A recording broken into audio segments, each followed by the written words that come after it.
They called me the servant's son and threw me out of the funeral, but when the will was read, every face turned white. The rain wasn't falling. It was stabbing. Like cold needles that pierced through my worn-out coat, it soaked me to the bone, not just in water, but in memory. I stood at the back of the grand hall, by the last pillar, behind the tall gold-framed windows, and watched them pretend to mourn the man I knew better than all of them combined. Their black suits, their forced hairs, their polished shoes that had never stepped into the mud of truth, it was all performance. A circus in velvet. Who let him in? The voice cut through the organ music like a blade.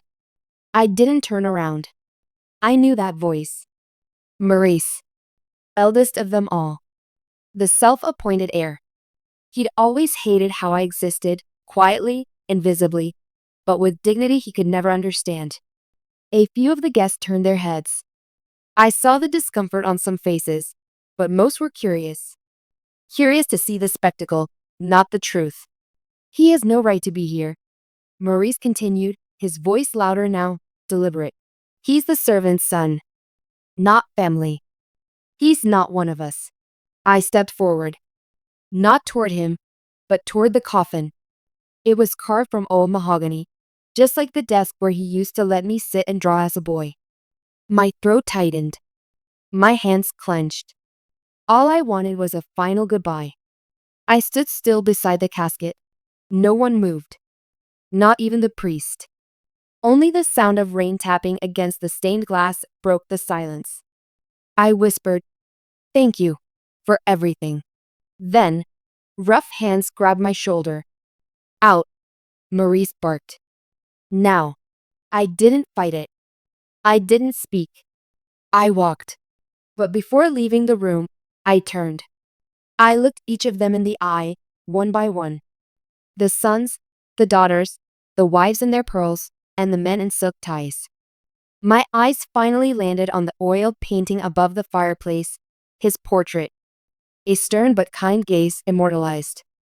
I nodded to him. They thought I left humiliated. They thought I was just the servant's son. But what they didn't know, what not even Maurice had the courage to ask, was what he told me, just 2 weeks before he died. "When I go, don't fight them," he said. "Just be there when the will is read. That's when everything will change." And so I waited. You don't forget the smell of boiled cabbage and shoe polish. That's what the servants' quarters always smelled like, a mix of leftover food, worn leather, and the quiet despair of people who lived to serve. It clung to the walls. It soaked into the floorboards. It sat heavy on your chest when you breathed it in.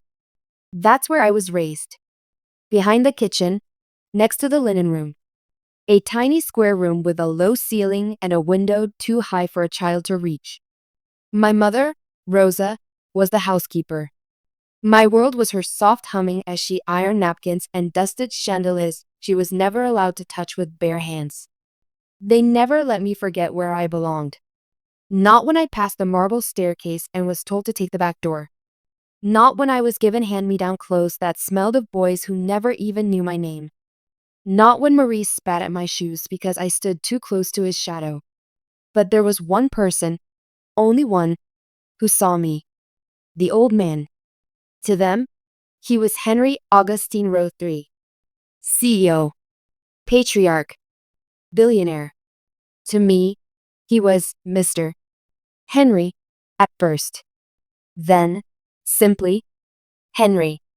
I still remember the first time he found me crying in the garden. I must have been 7. Maurice had poured ink into my bowl of soup. I hadn't eaten all day. He didn't speak when he found me. Just sat beside me, in that same navy coat he wore every winter, and offered me half of his sandwich. Egg and mustard. I hated it, but I ate every bite. That day, he didn't treat me like the help. He treated me like I mattered. Henry began calling me to the library on Sunday mornings, long before the others woke. While the house slept off its champagne dreams, he taught me Latin, geography, business, philosophy. "You'll need this one day," he'd say, scribbling formulas on napkins. "Not because you're poor, but because you're mine in every way that counts." I didn't understand what he meant back then. All I knew was that a powerful man saw something in me, something worth shaping, something that terrified his family. He never said it in front of them. He never sat me beside him at dinner. He never dared call me anything more than boy when they were around. But behind closed doors, he gave me his mind. And something more dangerous. He gave me hope. As I grew older, the walls around the mansion began to whisper. I learned to walk silently, to listen to what wasn't meant for my ears. That's how I learned about the money laundering, the threats, the blackmail, the mistresses in Monaco, the offshore accounts Maurice managed behind his father's back. The Augustine family legacy was a web of lies held together by blood and fear. And I was invisible. The perfect spy. They didn't see me in the room when they planned who'd be cut out of the will. They didn't notice me stacking logs by the fireplace while they cursed Henry's willfulness. They didn't know I heard Henry tear it all apart with his pen and rewrite everything. The last time I saw Henry, he was weak, fragile in a way that scared me. He lay in the study, wrapped in a quilt my mother had sewn long ago.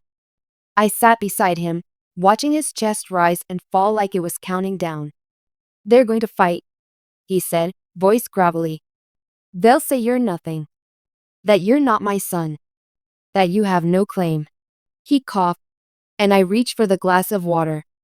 He stopped me. No, he said. Let them say what they want. He looked at me, eyes burning. The world will know the truth when the will is read. He pulled out an envelope. Don't open this. Not yet. But take it with you. If things get dark, this will bring light. I still haven't opened it. Not yet. But I carry it with me. Always. In my coat. Over my heart. The funeral was over. They laughed. They drank. They posed for pictures in front of the black velvet curtains like it was a theater show, not a burial. Meanwhile, I stood outside, just beyond the gate, soaked, shivering, and ignored. The gravel beneath my boots was the same path I used to sweep every morning. I remembered those stones, each one a piece of a life spent uninvited. But I wasn't leaving. Not yet. I had something they didn't. Time. And truth. 2 days later, when the last of the black cars rolled away and the estate sank into silence, I returned to the quarters. The back entrance still creaked the same way. The hallway still smelled of lemon polish and old secrets. No one noticed me slip in, not even the new maid, who was too busy scrubbing fingerprints off the silver. I went to the attic. The place no one bothered to clean. No cameras. No voices. Just the dust of the past.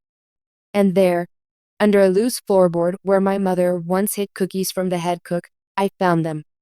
The letters. Dozens of them. Some yellowed, some fresh. All handwritten. All addressed not to a servant or the boy but to me, in Henry's familiar script. To the only one who ever listened. To the one who sees the cracks in the glass but still believes it can shine. To my blood, though not in name yet. My hands shook as I opened the first one. Dated 11 years ago. Maurice thinks power comes from title. But power, my boy, comes from truth, and truth always comes home. Letter after letter, he poured his soul out to me. His regrets. His fears. His disgust for what his family had become.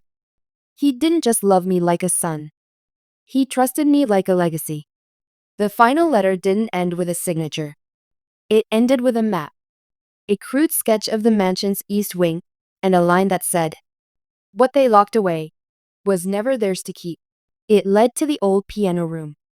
I hadn't been there in years. Midnight. Everyone was asleep, or drunk enough to be useless. I slipped inside. The chandelier above was dark, the piano keys dusty. But behind the old bookshelf near the far wall, just like the map said, I found a narrow crack. I pressed. A soft click. A panel shifted. And behind it, a narrow staircase descending into stone. I didn't hesitate. The air was cold and dry, like it hadn't been breathed in decades. I followed the stairs down into what looked like a sealed vault, but not the kind you find in a bank. It was a private archive. Rows of boxes, all labeled by year. Files, journals, tapes, handwritten ledgers, newspaper clippings, evidence, everything. Every dirty deal, every political bribe, every offshore wire transfer, every name Maurice and his siblings thought they had erased. And then I saw it. A small black box. No lock. Just a label. Inheritance in full. Inside was a thumb drive, a key, and a letter. I didn't open it. Not yet. Because I knew once I did, there would be no turning back. That night, I didn't sleep. I didn't cry. I sat on the cold floor of my mother's old room, the same floor she scrubbed for decades, and stared at the ceiling. My mother died 5 years ago. She never told me who my father was. She only said, "The truth hurts more than lies, but it frees you, my love." I think she wanted me to find this on my own. And now, I had. He left me the keys. Not just to the vault. Not just to the house. But to the truth. And soon, the whole world, especially the ones who spat on my name, would see exactly what he left behind. Because the will reading was coming. And I was ready.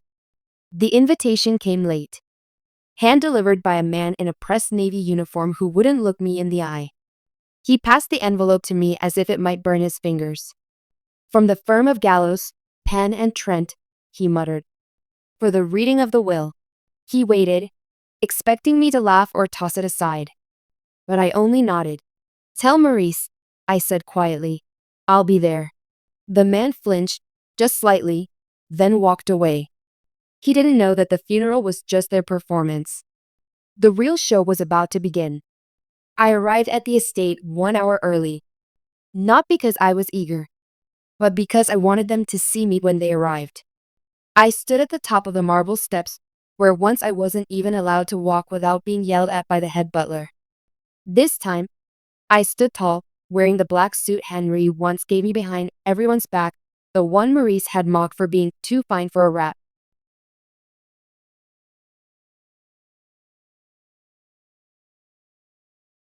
One by one, the cars pulled in. Bentleys. Mercedes. A white Rolls with golden rims.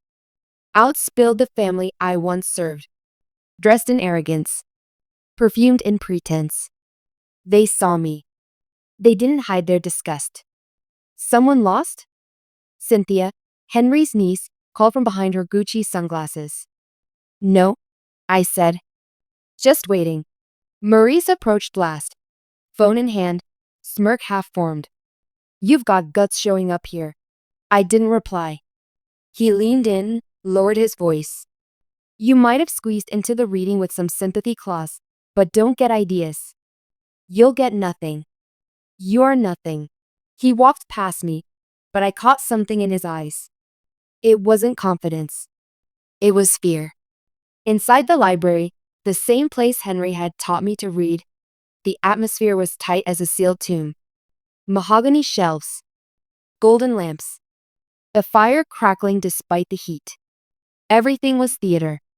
At the center of it all sat Mr. Willoughby Trent, executor of the estate.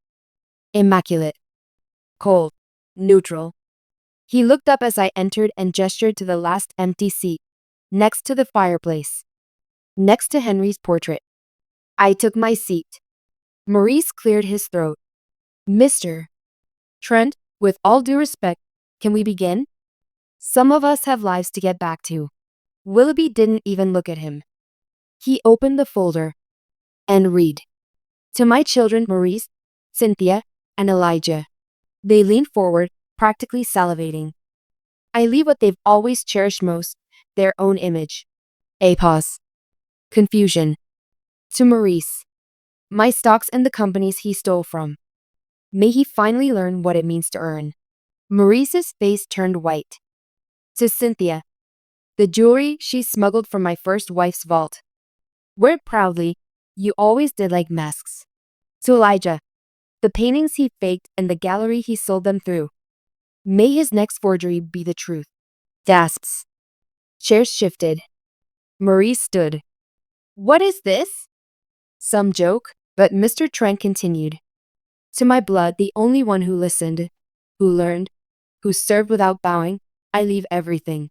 Dead silence. Mr. Trent looked up, directly at me. To the one you called the servant's son. To the one you cast out of my funeral. To the boy I taught like my own, I leave the house, the land, the company shares, the assets, and the legacy of my name. The air collapsed. No one spoke. No one breathed. Cynthia's mouth opened, but no sound came out. Elijah knocked over his glass. Maurice's hands were trembling. Then came the final line. You may not have my name. Yet. But you have my will. Maurice lunged. He grabbed the folder from Mr. Trent's hands and tore through the papers. This is a lie, he shouted. Forgery. He was senile. This rat poisoned him. I didn't flinch. I stood and calmly reached into my coat pocket. I pulled out the sealed envelope Henry gave me that night, broke the wax, handed it to Willoughby. Inside, notarized voice recordings, medical reports, video testimony, and a signed, private document declaring me his legal heir. Not just in inheritance, in blood. I didn't walk back into the mansion that night. I entered. Not through the servant's door. Not with my head down. Not as an echo in their halls. I walked through the front, with keys in my hand and truth in my spine. The guards at the gate didn't stop me this time. The butler, old Edmund, the only one who'd ever snuck me pastries when I was a boy, looked up from the doorway, stunned. I held his gaze. He blinked, and then stepped aside. Welcome home, sir, he said softly. That one word, sir, hit me harder than any slap ever had. The family didn't leave. Oh, they said they would. Made threats. Called their lawyers. Maurice ranted and raved and slammed doors like a boy denied a toy. But none of them left. Because they didn't believe the war was over. Because they thought I'd break under pressure. Because they still thought I was the servant's son. Cynthia cornered me in the west hallway the next morning. You think a signature makes you one of us? She hissed. You think a few papers change blood? No, I said, meeting her gaze. But blood never made you worthy. That's why he chose me. She slapped me. I didn't flinch. I just stepped closer, lowered my voice, and said, There's a room in the east wing. Behind the piano. He left something there for me. Not you. She paled. I walked away. That first week, I walked every inch of the estate. Not with curiosity, but with memory. I remembered every place I wasn't allowed to go. Every wing I was chased from. Every hallway where I was told to lower my eyes. Now, I stood in them. Owned them. The portraits on the wall stared down at me like they wanted to blink. Especially his, Henry's. And as I stood in the grand study, where Maurice used to hold his fake business calls, I noticed something he never had. A flicker of light behind the bookshelf. Another secret room. I pressed the hidden switch. The wall groaned open. And inside, a tape recorder. Labeled, If they deny him, play this. I slid the tape in. Static. Then Henry's voice. To whoever dares question what I've left behind. Know this. The blood in his veins is mine. No court can erase it. No lie can drown it. I made mistakes, yes. But the one thing I did right was him.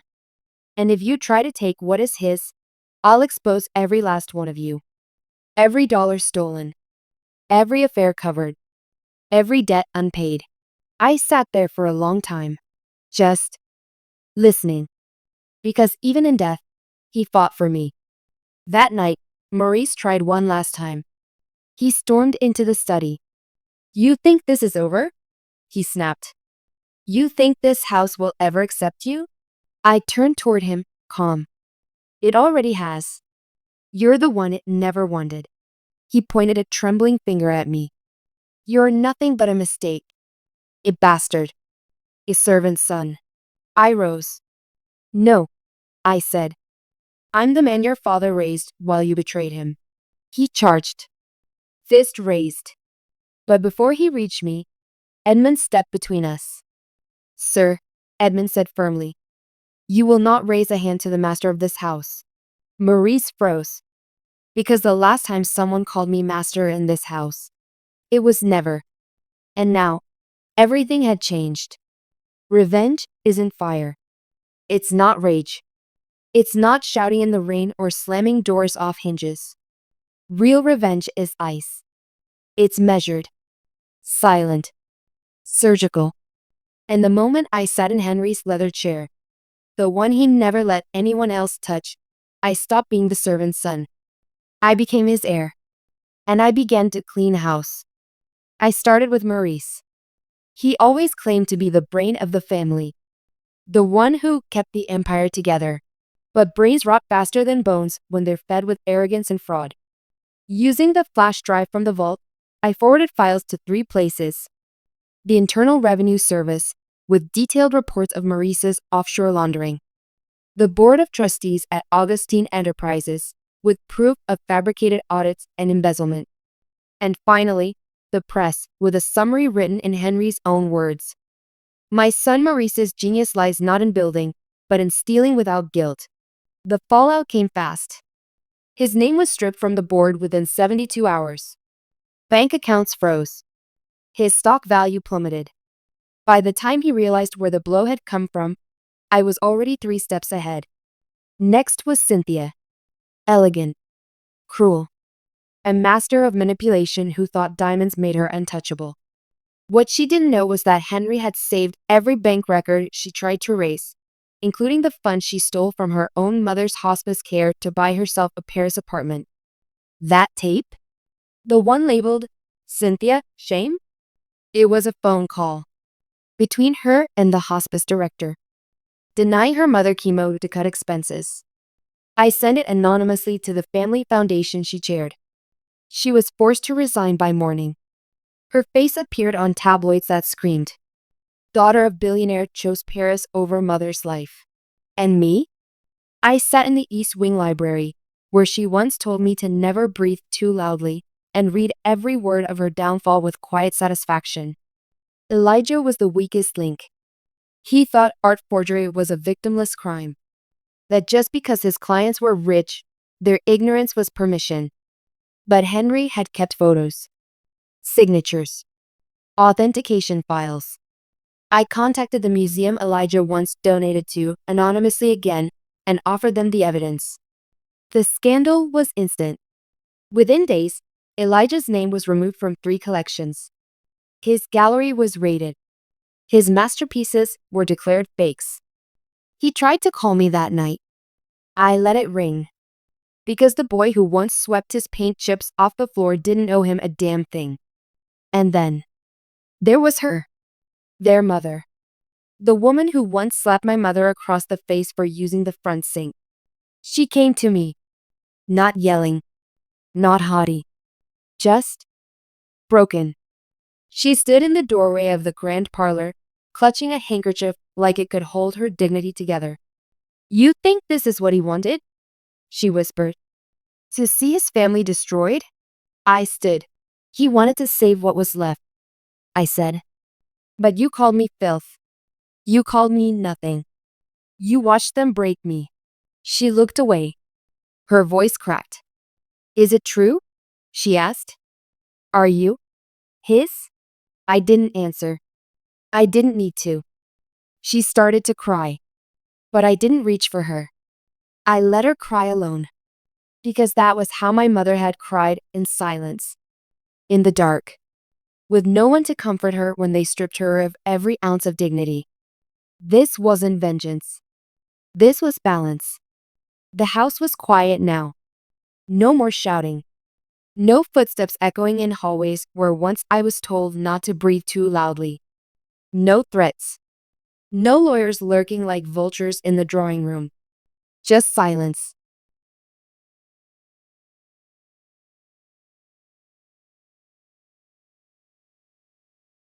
But not peace.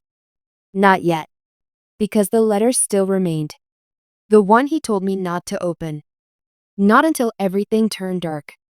Not until I was standing alone with nothing but the truth left to hold. And now, I was ready. I took the envelope from the drawer of Henry's writing desk, the one only he and I ever touched. The seal was still there.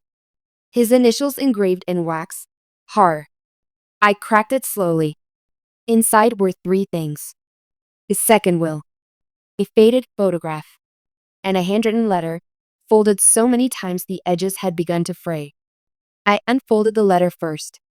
My boy, if you're reading this, I'm gone. And if they've done what I feared they would, then you now know what power tastes like. But I need you to understand why. I loved your mother. I loved her more than I ever loved anything decent in this world. But I was a coward. I let them shame her. I let them hide you. I let my name become your cage. You were born in this house. In the same bed as Maurice. The same week. But I told them you weren't mine. To protect you. Or maybe to protect myself. I still don't know which. But you were always mine. Every lesson I gave you, every book I left open, every quiet gift, that was me screaming what I was too afraid to say out loud. They will deny you. They will fight. But the second will in this envelope, signed and witnessed, confirms everything. DNA enclosed. Legal declarations notarized. My signature. One last time. Make no mistake, son, you are not the servant's child. You are the master's heir. And they know it now. My hands shook. Tears blurred the ink. I clutched the paper to my chest like it might disappear if I let go. It was small. Faded. From years ago. My mother. Young, smiling. And beside her, Henry. Not in a suit. Not with his politician's mask. But in a simple shirt, arms wrapped around her, forehead pressed against her temple. They looked like peace. On the back of the photo was a date. And a single sentence, written in Henry's unmistakable handwriting. The day I almost told the world who you were. The second will was identical to the first, but with one addition. One sentence, signed and witnessed, underlined in bold. I hereby declare, under full awareness and sound mind, that narrator's full name is my biological son, and shall inherit not only my estate, but my name. Below that, Henry's signature, a DNA report, and 3 witness seals. Maurice challenged it. Of course he did. Tried to claim fabrication, tampering, emotional coercion. But the court laughed him out. The voice recordings, the dated tapes, the DNA, the history, it all painted a picture that couldn't be refuted. The judge stared him down. You had every chance to be a son, she said. But you acted like a thief. And thieves don't get legacies. Judgment was swift. The sun rose slowly over the estate. For the first time, its light didn't feel filtered by shadows. It poured through the tall windows, flooding every cold hallway, every locked room, every memory. The walls, once echoing with commands and contempt, now felt quiet. Still. Listening. Like the house had exhaled. I stood at the top of the grand staircase, the one I used to clean from the bottom, never daring to step beyond the 3rd step. Now, I owned every inch of it. They came one final time. Not for a fight. Not for an appeal. But for the humiliation they knew was coming. Cynthia wore black. Not for mourning, but for control. Maurice came without a tie, eyes sunken. Elijah didn't meet my gaze. I met them in the great hall, where portraits of our ancestors lined the walls. Their father among them. My father. I didn't speak at first. I simply handed each of them a folder. Inside, legal documents removing them from all positions of power. Notices of asset freezes. Court orders for repossession. A final letter from Henry to each of them. Maurice read his out loud. His voice cracked halfway through. You had my name, my money, and my protection. You used it to build mirrors. He had none of those things. And built himself. That's why he gets everything. They stood in silence. Three powerful, poisonous people reduced to ash by the one they buried alive. After they left, for good this time, I walked the halls again. Room by room. I ran my hand along the railing of the staircase I once wiped on my knees. I sat at the head of the table I used to sit in silence. I unlocked the wine cellar, not to drink, but to breathe in the air I was never allowed to touch. Then I walked outside, to the back garden, where my mother used to sit in the shade, alone, where no one would yell at her for being visible. I lit a candle, placed it by the roses she once tended when no one watched. I hope you see this, Ma, I whispered. He kept his promise. And I kept mine. The last thing I did was hang a new portrait in the main hall. Not of Henry. Not of myself. But of her. Rosa. My mother. The woman who gave everything and asked for nothing. I placed her between Henry and me, because that's where she always belonged. Some visitors asked who she was. I told them. She was the one they thought didn't matter. But she raised the man who brought down an empire of liars. Now I sit by the fireplace. The same one I used to stoke when no one else wanted to touch soot. The room is warm. Quiet. Mine. And sometimes, when the wind moves just right, I hear his voice again, Henry's, echoing from the walls. They called you the servant's son. But when the will was read, I smile. Every face turned white.